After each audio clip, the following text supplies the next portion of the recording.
Philippe Aronson, comment expliquer que Jack Johnson, ce personnage, a la vie incroyable, a la carrière et au palmarès incroyable, tellement symbolique aux États-Unis et si peu connu en France? Il est très peu connu, même aux États-Unis aujourd'hui, on l'a un peu oublié, hein. Je ne sais pas pourquoi d'ailleurs, il y a plein de boxeurs, Marcel Cerdan, on s'en souvient, enfin, Carpentier, mais bon, Jack Johnson, même en Amérique, on ne s'en souvient pas trop.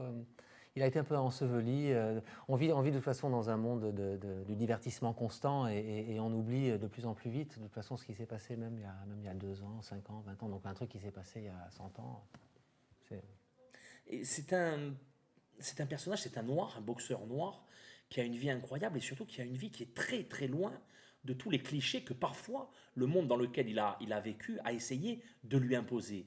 Et c'est absolument incroyable. Par exemple, c'est un noir américain boxeur qui avait pour modèle Edmond Dantès. Pourquoi?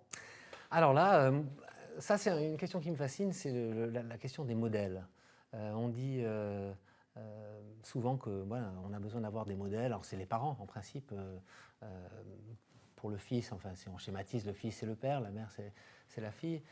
Mais quand on est né fils d'esclaves et que ses parents sont analphabètes et sont vraiment en dessous c'est vraiment la lie de la société, des noirs au Texas, etc. Et quand on a une ambition dévorante et démesurée, où est-ce qu'on trouve le modèle? Ben lui, il l'a trouvé chez Dantès, Edmond Dantès, qui a sa vengeance, sa vengeance exquise et publique, et en fait préparée de longue date. C'est quelque chose. Ben je crois que ça lui a donné vraiment la force d'atteindre des trucs que bon, on ne pensait même pas qu'un noir pourrait atteindre. Mais il y avait aussi Napoléon.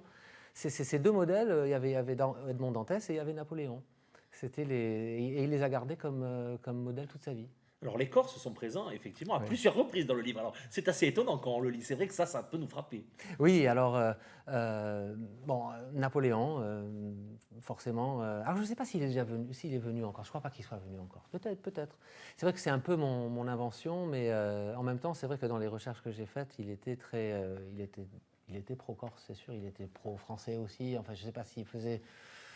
Si, il trouvait que justement, il avait peur que les Noirs l'abandonnent, un peu comme les Français ont abandonné Napoléon. D'ailleurs, dans le roman, je lui fais dire ça. Mais oui, je voulais. C'est l'ami des Corses, c'est l'ami des Juifs. Donc, c'est des peuples qui sont souvent mal compris ou mal aimés. Et donc, forcément, lui, il se voyait. Mais en même temps, il avait beaucoup de sympathie pour les Blancs. Il aurait peut-être, dans un monde idéal, été blanc. Donc, il fantasmait un peu sur ça, quoi. Alors c'est aussi devenu pour les Noirs américains un véritable symbole dans l'Amérique de cette époque. Ah, ben son courage absolument fabuleux et son refus d'accepter le modèle de la société basé sur un racisme barbare, mais que tout le monde acceptait. Et les Noirs, ils étaient obligés d'accepter parce que sinon ils se faisaient tuer. Ben lui, il a réussi à dire non à ça. Et souvent, on peut se poser la question comment il a fait pour éviter. Et il a échappé belle à plusieurs reprises. On a essayé de le tuer dans la rue à Chicago. Une voiture a fait une embardée. Il a réussi à la dernière seconde. Enfin, il a vraiment failli payer vraiment de sa personne pas mal de fois pour finir finalement dans un accident de la route banal. Mais je crois que surtout c'est son. En même temps, il faut dire que c'était quelqu'un qui était admiré par les Noirs, mais c'était quelqu'un qui a été rejeté par les Noirs aussi parce que mais pour qui te prends-tu? Comment est-ce que toi tu peux t'octroyer ces choses? Parce que lui-même il disait pas je fais ça pour le peuple noir. Et non, il faisait ça pour lui. En fait, il avait une bonne dose d'égoïsme aussi. Alors racontez-nous à quel point il est devenu presque proverbial pour les siens. Bah, c'était quelqu'un de. Il est devenu très vite, c'est quelqu'un il est passé dans le folklore. Et c'est vrai que pendant la Première Guerre mondiale, il y avait un obus qu'on appelait le Jack Johnson parce que c'est vrai qu'il avait vraiment un coup de poing assez fabuleux. Et le café Les Noirs, il disait oui, je veux mon café noir et fort comme Jack Johnson. Ouais. C'est incroyable. Alors vous êtes d'origine américaine, vous êtes né à New York, je le rappelle. Euh, Aujourd'hui, un noir, Barack Obama, est président des États-Unis, mais est-ce que les États-Unis d'aujourd'hui ont tellement changé que ça par rapport aux États-Unis de cette époque? Oui et non. Comme toujours en Amérique, on peut dire une chose. On dit les choses n'ont pas changé, les Noirs sont encore victimes de violences policières, de discrimination. Et en même temps, on peut dire, si, les choses ont changé. Il y a eu un président noir, il y a eu beaucoup de progrès. C'est très bizarre, c'est très difficile, c'est comme des sables mouvants un peu. Dès qu'on parle de l'Amérique, on ne sait jamais... Je crois que le fait qu'on ait eu un président noir pendant 8 ans, ça changera peut-être les générations qui sont nées en 2000, etc. Et à sa façon, Jack Johnson, il a posé, c'est comme un jalon, il a posé un jalon, il a dit voilà, on peut faire ça, on peut s'affirmer en tant qu'individu et transcendre finalement le fait d'être une chose ou d'être une autre, d'être noir, d'être corse, d'être juif, d'être blanc. Est-ce que c'est plus dur d'écrire, paradoxalement, quand on est traducteur? Est-ce qu'il ne faut pas prendre les distances avec le style, les écrivains que l'on a connus, avec lesquels on a vécu presque quotidiennement le temps de la traduction, pour arriver à trouver soi-même sa voix? Je crois qu'à la base, les gens qui traduisent sont des gens qui écrivent.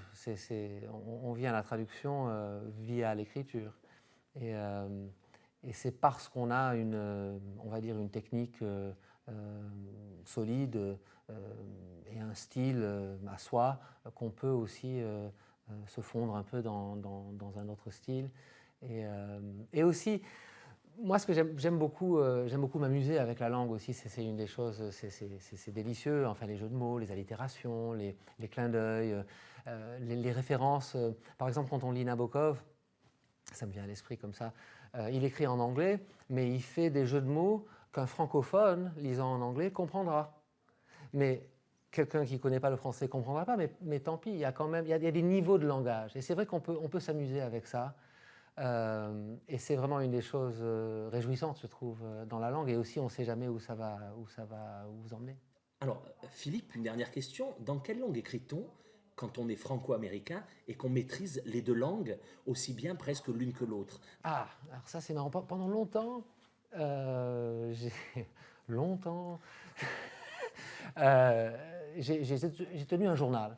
Parce que je me suis dit, les écrivains que j'admire, nombre d'entre eux ont tenu un journal. C'est une façon d'affiner sa technique, d'observer le monde alentour, savoir comment dire avec peu de mots, aller à l'essentiel.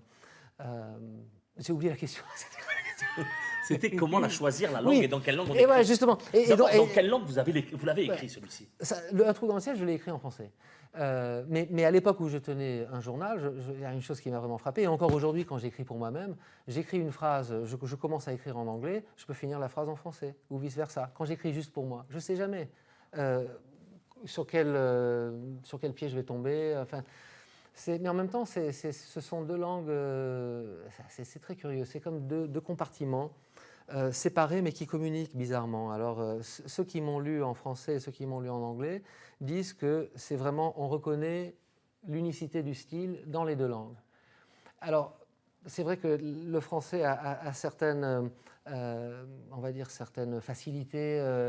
On va plus aller vers une chose en français. L'anglais a certaines, c'est une espèce de plasticité très difficile à cerner et très visible pour moi à expliquer.